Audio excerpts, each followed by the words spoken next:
na pessoa da eminente desembargadora Tereza, presidente desta Igreja Câmara, relatora também do presente recurso, na pessoa de quem eu cumprimento os demais desembargadores, advogados e servidores presentes.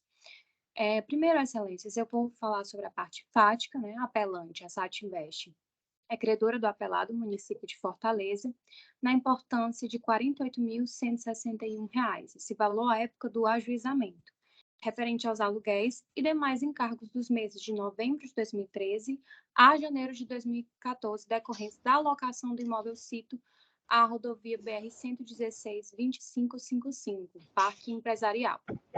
A execução tramita na 12ª Vara de Fazenda Pública. Ocorre que o município apelado opôs embargos à execução após a sua citação, alegando em síntese 4 principais pontos. Primeiro, que o demonstrativo colacionado pela exequente está em desacordo com o artigo 534 do CPC, alegam que não teriam supostamente a indicação do índice de correção monetária, juros, bem como seus respectivos termos inicial e final. Alega que o valor do aluguel constante no demonstrativo, o valor de R$ 12.000, diverge do valor que consta no contrato de locação, qual seja, R$ 8.000. Terceiro, afirma que o contrato de locação não faz menção às despesas de condomínio, nem é possível verificar os valores de multa. E, por fim, afirma que a dívida já foi quitada por meio da Portaria 17 de 2014, no valor de R$ 119.000, referente aos aluguéis de junho de 2013 a dezembro de 2013, exarada pela Secretaria Municipal de Saúde de Fortaleza. Esse pagamento foi realizado em 14 de março de 2014. Não obstante a documentação detalhada que consta no processo, apresentando todo o histórico da negociação da locação em questão, foi proferida a sentença pelo juízo de origem, julgando os embargos de execução como procedentes, declarando extinta a execução apresentada pela apelante, bem como condenou esta ao pagamento de custas e honorários em 10%. Nós apresentamos embargos de declaração, entanto, a decisão foi mantida, o que motivou na interposição da presente apelação. Observem, Vossas Excelências, a decisão proferida pelo juízo de piso não levou em consideração todo o histórico de negociação realizado pelas partes desde o primeiro caso de inadimplência do município na vigência do contrato de locação. O contrato ele foi firmado em março de 2007, destinado para o funcionamento da Central de Abastecimento Farmacêutico, e após 2 anos da vigência do contrato, em meados de março de 2009, o município ele se tornou inadimplente, razão pela qual a apelante ajuizou a ação de despejo por falta de pagamento. Em 2010, o juízo da ação de despejo decretou a rescindida alocação e determinou a desocupação do imóvel. Todavia, embora rescindida a alocação, as partes decidiram manter a relação realizada por meio de um acordo, que está acostado às folhas 84 a 90. No referido acordo, ficou pactuado que o ente municipal realizaria o pagamento dos aluguéis de abril de 2007 a fevereiro de 2011 e também ficou pactuado que o valor da locação passaria de R$ 8.000 a R$ 10.000 a partir de janeiro de 2011, com reajuste de forma automática e periódica, de acordo com a legislação vigente, por meio do índice do INPC. Na cláusula 2 do referido ajuste consta essas informações. Só esse ponto já contraria a afirmação do município de que o valor da locação estaria em desacordo com o contrato. Ora, Vossas Excelências, o acordo firmado livremente entre as partes é parte integrante do contrato de locação. É um instrumento só, e indivisível, que faz lei entre as partes. Já em relação às despesas de condomínio, também ficou pactuado no referido acordo, por meio da cláusula 4ª, que a obrigação ocorreria por conta do locatário até a desocupação do imóvel, com exceção apenas do pagamento do IPTU. Já na cláusula 6ª, ficou estabelecidos os encargos da mora, quais sejam multas de 2% sobre o valor da causa, juros moratórios em 1% ao mês e correção monetária pelo INPC, como eu já mencionei, além dos honorários de 20% na hipótese de cobrança judicial, como foi o caso porque a apelante teve que ajuizar a ação de execução. Em ato contínuo, ocorreu uma nova situação de inadimplência do município, motivo pelo qual foi firmado um novo ajuste, dessa vez para regular os débitos dos meses de novembro de 2012 a maio de 2013. Este ajuste foi homologado, inclusive, pelo juízo da 9ª Vara de Fazenda Pública. Por fim, depois de todas as adequações promovidas pela Exequinte, novamente, pela 3ª vez, o município descumpriu com suas obrigações, deixando de adimplir as referências de junho de 2013 a janeiro de 2014, tendo em vista, né, que a devolução das chaves ocorreram em 6/1 de 2014. Desse modo, o pagamento foi autorizado pela Portaria 17 de 2014 em 10 de fevereiro, ou seja, um mês após a desocupação do imóvel, e somente em 10 de março de 2014, 2 meses após a desocupação, foi realizado efetivamente o pagamento. No entanto, só possibilitou a baixa das referências de junho de 2013 a outubro de 2013 e parcial de novembro, restando pendente, portanto, os aluguéis dos encargos de novembro de 2013, dezembro de 2013 e janeiro de 2014, que é todo o cerne da questão da presente execução. Não é porque o devedor se trata de um ente municipal que ele fica desobrigado dos encargos da mora. O imóvel ele foi desocupado em janeiro e somente 2 meses depois o pagamento foi realizado por meio da portaria. Se a portaria demorou para ser autorizada e o pagamento também demorou para ser liberado, esse ônus ele não pode recair sobre o credor de boa-fé, o município que adeque seus procedimentos de pagamento, tendo em vista que o credor de boa-fé não pode ser prejudicado pela morosidade do ente.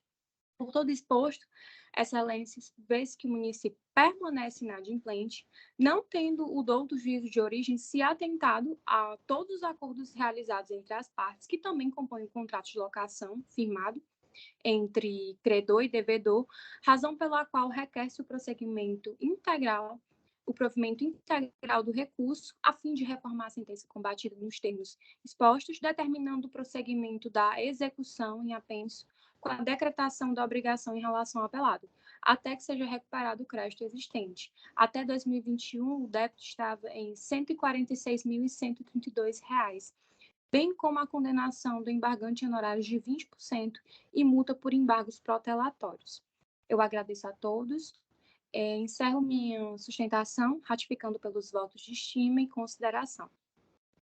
Obrigada, doutora Lia Ávila, pela sua sustentação, e passo aqui a leitura da emenda. Apelação cível, locação de imóvel, embargos à execução de título extrajudicial, cobrança de aluguéis e taxas condominiais, sentença de procedência, extinção da execução, ausência de comprovação pelo locatário executado, da quitação do débito relativo ao período cobrado, ônus processual que lhe cabia. Prosseguimento da execução quanto aos aluguéis, pretensão de execução do valor relativo às taxas condominiais, ausência de comprovação pela locadora exequente do valor que entende devido, mediante a apresentação da ata da Assembleia Geral, que fixou o valor da respectiva contribuição. A sentença é reformada em parte, para que haja apenas o prosseguimento da execução quanto aos aluguéis. Mantida a extinção quanto às taxas condominiais. Então, apelação conhecida e parcialmente provida, assim que me pronuncio, doutora Lia. Passando aqui a palavra à desembargadora Maria Nailde Pinheiro para o seu pronunciamento. Acompanho integralmente o entendimento de Vossa Excelência. Desembargador Gleidson, como acompanho Vossa Excelência. Acompanha. Então, proclamo o resultado, apelação civil conhecida e parcialmente provida. Agradeço aqui a doutora Lia pela sua presença e continuo a pauta. Vamos para Obrigada. O item 1. Pois não. Uma boa tarde, doutora Lia. Vamos para o item 1.48, apelação civil 022 81 14 85 2021. É o item 31 do PJE. Relatoria desembargadora Maria Nailde Pinheiro Nogueira. Apelante município de Fortaleza. E apelada Gabriela Soledade Rodrigues de Souza. O advogado doutor Antônio Francisco Campos Filho. Se encontra, pois não? Sim. Informo aqui, doutor Antônio Francisco, que o voto atende os interesses da apelada, da senhora Gabriela. O senhor dispensa a sustentação oral? Gostaria de fazê-la? Não, dispense, excelência, dispense, viu? Obrigada. Então, passo a palavra à desembargadora Nailde para a síntese do julgamento. Pois não, senhora presidente, apenas a síntese aqui, através do projeto de ementa constitucional, administrativo, civil, apelação civil, responsabilidade civil do município de Fortaleza, ação de indenização por danos morais e materiais, atendimento hospitalar, negligência nos cuidados dispendidos, erro médico, laceração de períneo pós-parto, diversas cirurgias para correção, responsabilidade do promovido caracterizada, patamar condenatório, postulados da razoabilidade e proporcionalidade, quanto dos danos morais, mantido. Portanto, apelação conhecida e improvida, mantendo, portanto, a decisão de primeiro grau. É como me manifesto, senhora presidente. Desembargador Gleidson, como se manifesta? Confirmo, presidente, o voto provisório, acompanhando a eminente relatora.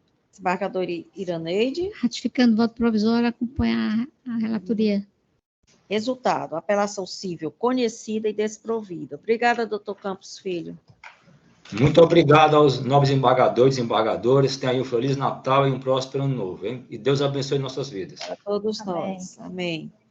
5.56, apelação civil 02 33 249 15 2020, Sistema SAGE. Relatoria desembargadora Maria Nailde Pinheiro Nogueira. Apelante. Clínica de Endoscopia e Cirurgia Digestiva, Dr. Edgar Nadra Ari Limitada, Gastroclínica. Advogado, Dr. Gabriel Giorgio Sicheleiro. Desculpe-me a pronúncia, doutor. Apelados, Estado do Ceará, município de Fortaleza, e Daniele Xavier Ferreira. Doutor Gabriel requereu sustentação oral em nome da Gastroclínica. Doutor Gabriel, o senhor dispensa a leitura do relatório? Dispenso, excelência. Então, Vossa Excelência terá 15 minutos para sustentação oral. Boa tarde a todos, cumprimento todos os eminentes componentes dessa segunda Câmara de Direito Público. Minha sustentação aqui, eu falo em nome do hospital privado, que figura como um apelante nesse processo. Serei bastante objetivo, aqui trata de uma cobrança em razão de serviço efetivamente prestado, um serviço do que tem de melhor em relação ao atendimento médico no estado do Ceará. E esse serviço, a partir dessa apelação, a gente pede a condenação dos entes públicos ao pagamento em razão da omissão estatal, municipal, que levou o paciente a procurar o hospital privado. O autor, agora apelante, ele deu entrada nas dependências do hospital no dia 9 de maio de 2020, com sintomas de Covid-19, um atendimento emergencial, e esse direcionamento ao hospital somente se deu em razão da superlotação da UPA, mais próxima da residência do apelado. E durante a internação, houve uma tentativa de regulação para a transferência do paciente para um leito público, que igualmente não foi possível em razão da superlotação. Consta dos autos, inclusive, um ofício da Secretaria de Saúde do Estado do Ceará, dizendo necessária a permanência do apelado em leito privado em razão da inexistência de leitos públicos. Em razão dessa omissão, dessa ausência de leitos públicos, o apelado permaneceu internado nas dependências do hospital até 5 de junho de 2020. Somente então foi disponibilizado um leito público no IJF e, posteriormente, o apelado, o paciente, veio a óbito. Então, aqui, eu gostaria de destacar que tanto o ingresso do paciente no hospital privado se deu em razão da omissão estatal, quanto a permanência, porque foi tentada a regulação para um leito público e não foi possível. Na respeitável sentença, hora recorrida, eu peço licença aqui para ler literalmente, que foi pontuado pelo juízo de piso que não há neste processo qualquer documento ou prova de que o Estado ou o município de Fortaleza voluntariamente tenham se responsabilizado pelas despesas de internação de Antônio Maria Ferreira da Silva. Desse modo, e não existe prova nestes autos de obrigação contratual. Fecha aspas. Mais à frente, o juízo de piso também se refere de forma bastante singela e discreta que não existiria responsabilidade extracontratual, com o que discordamos, haja vista a responsabilidade na forma dos artigos 196 e 198 da Constituição Federal, que tratam da promoção do acesso à saúde e a promoção da saúde. E aqui entendemos que restou provado que o paciente, o atendimento do paciente em hospital privado somente se deu em razão se deu em caráter supletivo, em razão da omissão estatal, de forma que os dois entes públicos aqui demandados nessa ação respondem solidariamente pelo ressarcimento dos serviços prestados pelo hospital. É verdade que existia um processo reunido por conexão em relação à presente ação, é um processo movido pelo paciente, em face dos entes públicos, e esse processo ele não chegou a comportar um pedido de indenização, mas tão somente uma obrigação de fazer de internação do paciente em leito público. Esse processo ele foi extinto em razão do óbito, o juízo entendeu que não era transmissível essa obrigação, mas o que evidencia a existência desse processo é que o paciente efetivamente buscou os entes públicos, né? O hospital, a partir do momento que houve uma omissão estatal, o hospital não poderia simplesmente negar atendimento ao paciente. Uma vez que o paciente chegou em um estado emergencial, precisava de atendimento, o hospital não poderia fechar as portas. Né? Então, a responsabilidade aqui dos demandados subsiste quando a rede privada é acionada para suprir a demanda que a população necessita de atendimento médico hospitalar. Nessa esteira, a gente juntou alguns julgados, diversos julgados no bojo da apelação, que conduzem ao nosso pedido aqui de provimento da apelação para reformar a sentença, no sentido de que os entes públicos demandados sejam efetivamente responsabilizados pelos dispêndios do hospital, que somente ocorreram em caráter supletivo, em razão da omissão dos entes públicos. Essa era a minha sustentação, rogamos pelo provimento do apelo e agradeço a atenção de todos aqui presentes. Boa tarde. Também, doutor Gabriel, passo a palavra à nossa relatora para o seu grupo. Pois não, senhora presidente. Conquanto afirme em parágrafo isolado, e tem 16 folhas, 1084, e não reproduzido nos requerimentos finais, que a sentença deve ser reformada em relação aos demandados Antônio Maria Ferreira da Silva e Daniele Xavier Ferreira. Ignora a parte recorrente diversos pontos elencados pelo juízo ACO, no sentido da incompetência das varas da Fazenda Pública para julgar relação jurídica da qual faça parte somente particular. Não se admite, em caso, impugnação genérica, como se apenas um fundamento houvesse sido explicitado pelo julgador na origem, irregularidade formal. O cerne da controvérsia recursal cinge-se em verificar se o Estado do Ceará ou o município de Fortaleza podem ser responsabilizados em ação de cobrança proposta por hospital particular, pelo ressarcimento de despesas custeadas pela parte autora, unidade privada de saúde suplementar, em decorrência de internação de paciente acometida de Covid-19, ainda que sem determinação judicial durante a época da pandemia. No caso vertente, de antemão, convém assentar que, apesar do ajuizamento da primeira ação, processo 022-6612-48-2020, com o escopo de obter provimento jurisdicional no sentido da internação de Antônio Maria Ferreira Silva no hospital da rede pública ou custeio de sua permanência em hospital privado, as tutelas antecipadas restaram sucessivamente indeferidas pelo Juízo de Direito da 15ª Vara da Fazenda Pública da Comarca de Fortaleza, ou seja, não houve determinação expressa durante o trâmite do primeiro processo, no sentido de que a Clínica de Endoscopia e Cirurgia Digestiva, Dr. Edgar Nadra Ari Limitada, unidade privada de saúde suplementar, não conveniada ao Sistema Único de Saúde, prestasse serviço de saúde em prol do enfermo. Registre-se, por fim, que a referida ação foi extinta em virtude de superveniente óbito do demandante.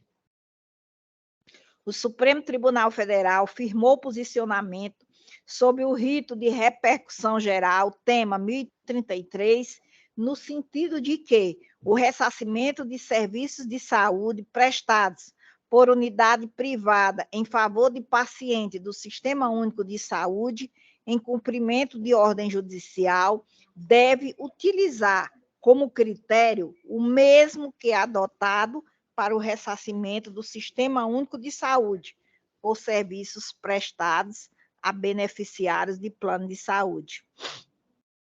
Acontece que o presente caso não se amolda ao tema 1033 do STF, citado acima, devido ao fato de que não houve determinação judicial, no sentido de que a gastroclínica custeasse os serviços prestados em favor de Antônio Maria Ferreira Silva. Pelo contrário, foram sucessivas as hipóteses de indeferimento dos pedidos de tutela antecipada, seja em virtude da impossibilidade de se furar uma fila em contexto de pandemia, primeira ação, seja porque a gastroclínica não integrava a primeira lide, primeira opção, seja diante da impossibilidade de aditamento do pedido após a citação sem anuência do réu.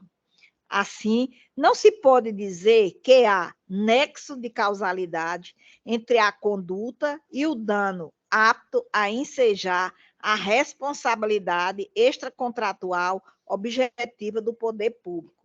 E tampouco havia, naquele momento, relação bilateral, convênio firmada. Não se ouvide que se trata de unidade privada de saúde suplementar e não complementar. Desta feita, considerando a inexistência de determinação judicial em favor do autor da primeira ação, entendo que a sentença ACO, que negou o pedido de ressarcimento formulado pela unidade privada de saúde suplementar, isto é, não conveniada, não merece reproche, ante a carência de obrigação extracontratual ou contratual entre as partes, como bem consignado pelo juízo de origem. Portanto, senhora presidente, recurso de apelação cível parcialmente conhecido e não provido.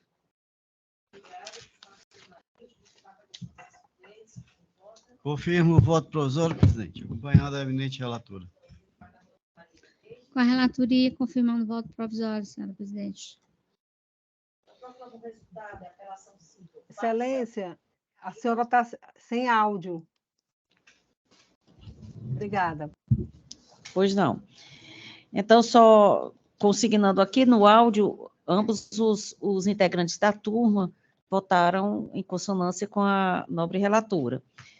Apenas aqui proclamo o resultado para fechar o julgamento. Apelação cível parcialmente conhecida e desprovida na parte conhecida, desprovida. Não provida. Não provida. Ok. Agradeço a atenção, peço licença para me retirar. Obrigada ao senhor, doutor Gabriel. 1.62, agravo de instrumento número 3.46695-2023, item 14 do PJE. Relatoria do desembargador Francisco Gleidson Pontes. Agravante José Wilson da Silva e agravados Fundação Universidade Estadual do Ceará, FUNES e outros. E Roberto Brenner Barreto, da Silva. Em nome do senhor Robert Brenner Barreto da Silva, o advogado doutor Tiago de Araújo requeriu a sustentação oral. Ele se encontra na sala, doutor Tiago Araújo? Sim, excelência. Estou aqui. Pois não, doutor Tiago. Verifico, doutor Tiago, que o voto atende os interesses do agravado, que o senhor representa, né? O cliente que o senhor representa. Então, Vossa Excelência dispensa a sustentação oral? Dispensa, excelência. Então, eu passo aqui a palavra ao desembargador Gleidson para a síntese do julgamento. Obrigado, presidente. Vamos à leitura da ementa. Administrativo, agravo de instrumento, ação ordinária com pedido de liminar, concurso público para o cargo de professor de filosofia adjunto da FUNES. Princípio da vinculação ao edital, ausência de amizade íntima não demonstrada, a suspeição entre a comissão organizadora e o candidato agravado. Improbidade administrativa não caracterizada. Autor não se desincumbiu de provar o fato constitutivo do seu direito, artigo 373, inciso 1 do CPC. Ausência dos requisitos, ensejo à tutela de urgência, precedente do Superior Tribunal de Justiça e desta Corte, agravo conhecido e improvido, decisão que não merece ser reformada. É o voto, presidente. Obrigada, desembargador Gleidson. Desembargadora Maria Iraneide.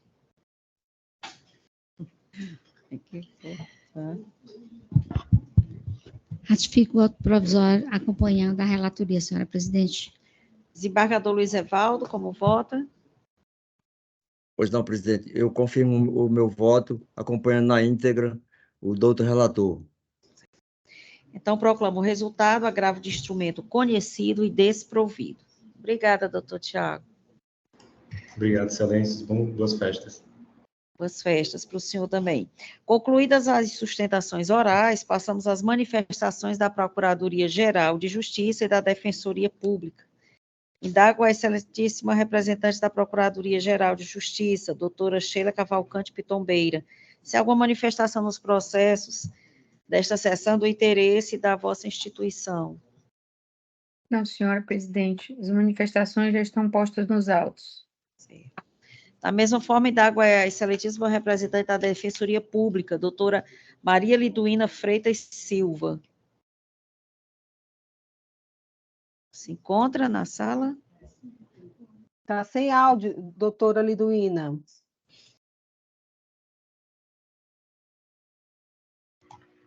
Pronto, excelência. Pois não, doutora Liduína, a senhora tem alguma manifestação? Não, excelência. Obrigada, então.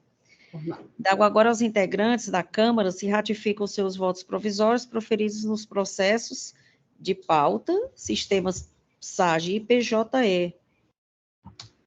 Inclusive, alguma menção, se for necessária, pedido de vista ou declaração de voto em contrário, que eu não verifiquei. Mas, de qualquer maneira, podemos fazê-lo agora. A palavra, inicialmente, a desembargadora Maria Nailde. Pois não, senhora presidente, ratifico o voto nos dois sistemas, SAGE e PJE, e qual é outra? Se há algum pedido de vista? Não. Também não verifiquei nenhum. Nenhum. Desembargador Francisco Gleidson. Bem, presidente, acompanho, aliás, ratifico os votos que proferi na condição de relator e vogal em ambos os sistemas. Desembargadora Maria Iraneide. De igual modo, senhora presidente, eu ratifico todos os votos que proferi na qualidade de relatora e vogal nos sistemas PJE e SAGE. Só tem aquele processo da minha relatoria mesmo que eu pedi vista, só para registro. Exatamente. Ficará o registro, bem lembrado. Desembargador Luiz Evaldo. Confirmo, sim, presidente. Os meus votos foram me proferidos. Em ambos os sistemas. Desembargador Luiz Evaldo. Por minha vez, também ratifico os votos provisórios proferidos em ambos os sistemas, na qualidade de relatora e vogal. Total de processos julgados, doutora Ismênia, há condição de dizer? Sim. 271. 271. 271. Bom fechamento, né, de ano? Foi ótimo fechamento. Então, concluída a nossa votação, eu indago, já indaguei quantos foram, são esses, não é? Isso. E indago também aos pares se algum registro a fazer, realçando-se também que é a nossa última sessão. Mas passo a palavra aos senhores. Vossa Excelência passa fechando. Senhor presidente, só antes de Vossa Excelência fazer o fechamento, ontem foi o aniversário, 95 anos, de uma pessoa muito querida por mim, a mãe da embargadora Nailde, a dona Josefa. Então, eu queria propor o voto de claro, congratulação pela passagem do aniversário da dona Josefa, muito carinhosamente conhecida por dona Zizi. Dona Zizi, né? Muito obrigada. Eu também realço, assim, sempre a desembargadora Nailde está demonstrando seu amor filial, que é algo extraordinário, que nós tenhamos nossas mães sempre reverenciando. Então, me acosto também, transmita os nossos parabéns a ela, né, pela filha, pela vida dela também. O privilégio de tê-la, né? 95 anos não é para os fracos. Não. Firme e forte, viu? Ainda quer andar sozinha sem companhia, né? Forte, E ainda viajando, atravessa a Avenida Vigílio Távora e mamãe, minha filha não tem nada. Tudo bem, é uma graça de Deus, né? Mas eu fico muito feliz por toda essa homenagem. Hoje mesmo à noite estarei lá no apartamento dela e transmitirei as homenagens aqui. Justamente, Iraneide, com certeza. E ela vai ficar muito feliz. Muito obrigada, gente. Obrigada pela mãe que ela representa, né? Então, muito válida a lembrança. É como a nossa última sessão do ano. Desembargadora, antes da sua manifestação, ontem, cedinho, tarde e noite, eu estive lá no Ideal Clube, participando do lançamento desse livro. Se tivessem me contado a história, o que é que se trata aí, se tivessem me contado? Acho que todos aqui conhecem a Bianca Sarquis, servidora aqui do Tribunal de Justiça. Então, a filha da Bianca lançou esse livro, a Tatiana Sarquis. E o que foi que ela quis através desse lançamento do livro? Qual era o objetivo maior da Tatiana? É explicar, levar ao conhecimento que convive, que tem um filho que teve essa deformação congênita de cardiopatia. Sim. E ela disse que quando se deparou com essa situação, ela não conhecia nenhuma mãe que tivesse um filho convivendo com essa cardiopatia. Então, ela se sentiu assim, perdida, e naquele momento buscou força, e há 10 anos ela vem acompanhando os altos e baixos do filho Luiz Rafael. Então, sim, Luiz Rafael conta hoje com 10 anos de idade, já está alfabetizado, e muitas vezes ele diz: sei que dentro em breve passarei para outra dimensão, mas quero viver o momento. Ele tem essa consciência. Sim. Então, é um livro assim de muita emoção. Eu já li parte deste livro e vi o quanto Tatiana está trazendo para cá experiências para as outras mães. Sim. E também compartilhando o seu dia a dia e dizendo para as mães que têm esses filhos com cardiopatia que a vida é vivida a cada dia. Cada dia. Hoje ela pode estar em casa com o Rafael, mas à noite ela pode estar precisando de estar numa UTI. Sim. Então, eu quero propor aqui um voto de parabéns à Tatiana Sarquis e que a mesma seja comunicada desse registro. Sim. Feito hoje aqui nesta sessão. Muito obrigada, desembargadora. Nada, faremos sim, até porque é um exemplo de mãe que já até extrapola a esfera da maternidade para cuidar, digamos, com cuidados naturalmente médicos, profissionais, se inteirar de toda aquela situação. Então, é muito louvável e extrapola para outras mães, né? Isso. Faremos sim, desembargadora Anaíde, um exemplo muito positivo. Então, aqui como é a nossa última sessão, foi um ano bem produtivo, eu tive a honra de ser alçada à presidência por conta da deferência do desembargador Luiz Evaldo, que por direito estaria aqui, mas o represento. E agradecendo muito a Deus a gente poder exercer, né, o nosso ofício, poder buscar a justiça, e dentro da nossa consciência, clarividência, e experiência de profissional. Então, eu só tenho a agradecer, pedir a Deus Feliz Natal para todas nossas famílias, né? E um Feliz Ano Novo, que nós retornemos aqui a esta casa para desempenhar essa função tão magnânima, que tanto nos engrandece e em prol também da sociedade. Então, se alguém mais desejar se manifestar, se não, a gente já vai encerrando os nossos trabalhos, né? Foram bem exaustivos no dia de hoje. Acho que Vossa Excelência, na condição de presidente, né, desempenhou muito bem o seu papel, porque é um momento em que a gente faz uma reflexão desse ano que se finda e o nosso propósito para esse ano que se inicia. Esse 2023, para mim, iniciei ainda na condição de presidente da instituição, sim, fiquei todo o mês de janeiro, e a partir de fevereiro voltei para a segunda Câmara de Direito Privado. Posteriormente, vem para essa Câmara, e que, mais uma vez, eu quero renovar aqui o meu agradecimento pela acolhida, pela forma tão em sintonia que nós trabalhamos aqui, em que há o diálogo, em que há vamos dizer, uma irmandade muito grande. Então, desejar a cada um votos de boas festas, não só a cada um, mas também votos extensivos a todos os familiares, e agradecer também a toda essa equipe que nos dá esse suporte toda semana, estando aqui, se preparando. A Ismênia trabalha hoje, já começa a trabalhar para a próxima sessão, é também digna de ser reconhecida aqui, todo o seu trabalho, toda essa equipe, que a gente diz é a equipe dos bastidores, né? Exato. Que é a equipe que nós apresentamos. E para o ano de 2024, um ano de muitas bênçãos, muita saúde, muitas felicidades, e que possamos continuar esse nosso trabalho aqui em sintonia também com o Ministério Público, hoje representado aqui pela nossa estimada doutora Sheila, sim, e a Defensoria Pública aqui representada pela doutora Liduína. Então, a essas duas mulheres guerreiras, o nosso abraço, o nosso muito obrigada. Obrigada. Que Deus permaneça nos abençoando e guiando os nossos passos.